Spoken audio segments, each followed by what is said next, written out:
গোলুর হোমওয়ার্কের গল্প। গোলু ছিল খুব দুষ্টু একটা ছেলে। পড়াশুনো একদমই ভালো লাগত না তার।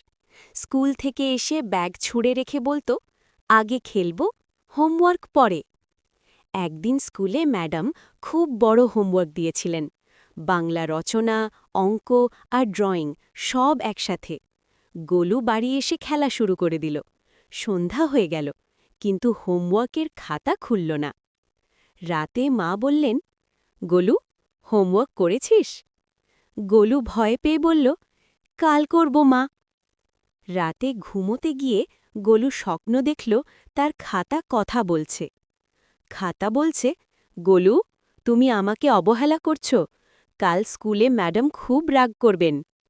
হঠাৎ অঙ্কের বই লাফিয়ে উঠে বলল, আমাকে না করলে আমি আরও কঠিন হয়ে যাব। গোলু ভয়ে ঘুম ভেঙে গেল। সে তাড়াতাড়ি উঠে বসে পড়ল। মা অবাক হয়ে দেখলেন গোলু নিজে নিজেই হোমওয়ার্ক করছে।